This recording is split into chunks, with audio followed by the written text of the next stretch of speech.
మీరు జిమ్‌లో జాయిన్ అయ్యారా రీసెంట్‌గా? లేకపోతే వర్కౌట్ చేస్తున్నారు. విపరీతమైన ఫటిగ్, మజిల్ సోర్‌నెస్ లేకపోతే తొందరగా కొంచెం వెయిట్స్ లిఫ్ట్ చేసినా కూడా బాడీ పెయిన్స్ ఎక్కువగా కనిపిస్తుంటాయి. లేదా పీసీఓఎస్ ఉన్న ఆడవాళ్ళలో విపరీతమైన హెయిర్ ఫాల్. ఎందుకింత హెయిర్ ఫాల్ అవుతుందో అర్థం కావట్లేదు.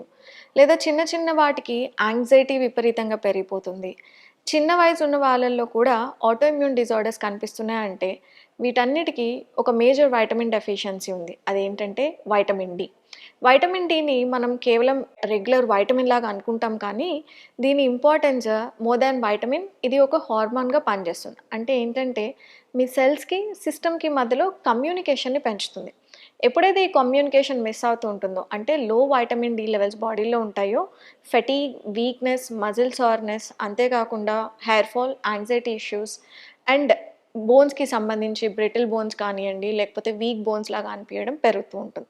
మరి ఈ వైటమిన్ డి డెఫిషియన్సీ కోసం ఏం చేయాలి అంటే, ఫస్ట్ అండ్ ఫార్మోస్ట్ మనం దీనికి బ్లడ్ వర్క్ చేయించుకొని, ఏ లెవెల్ ఆఫ్ డెఫిషియన్సీ ఉందో ఐడెంటిఫై చేసి, దాని ప్రకారంగా సప్లిమెంట్ తీసుకోవాలి. సప్లిమెంట్ తీసుకుంటూ మనం అట్‌లీస్ట్ 10-15 మినిట్స్ మన బాడీని సన్ రేస్‌కి ఎక్స్‌పోజ్ చేయాలి ఇన్ ద రైట్ టైమ్. మరి సప్లిమెంట్స్ మార్కెట్‌లో చాలా రకాలుగా దొరుకుతాయి. సప్లిమెంట్‌ని ఎలా చూజ్ చేసుకోవాలి అంటే, మనకి ప్రైమరీగా 2 టైప్స్ ఆఫ్ సప్లిమెంట్స్ అవైలబుల్‌గా ఉంటాయి. ఒకటి plant based supplements, 2 pharmaceutical grade or industrial made supplement or nutraceutical grade of synthetic supplement అని చెప్పుకోవచ్చు.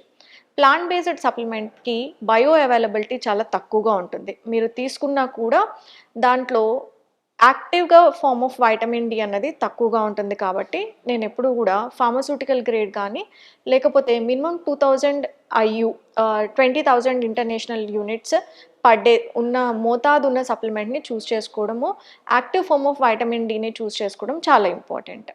ఈ వైటమిన్ డి డెఫిషియన్సీస్ ఉన్నప్పుడు, మనం కేవలం వైటమిన్ డి ఒక్కటే తీసుకుంటే సరిపోదు. దీంతో పాటు కాల్షియం లెవెల్స్‌ని గూడా చెక్ చేసుకోవాలి. ఈ వైటమిన్ డి తీసుకున్నప్పుడు ఏం చేస్తుంది అంటే, కాల్షియం అబ్సార్ప్షన్ బోన్స్‌లోకి ఎక్కువగా జరుగుతూ ఉంటుంది.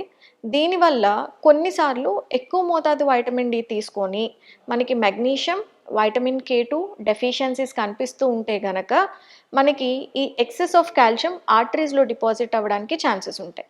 దీన్ని ప్రివెంట్ చేయడానికి మీరు వైటమిన్ డి సప్లిమెంట్ వేసుకున్నప్పుడు వైటమిన్ కే2 అండ్ మెగ్నీషియంని తప్పకుండా సప్లిమెంట్ చేయాల్సి ఉంటుంది.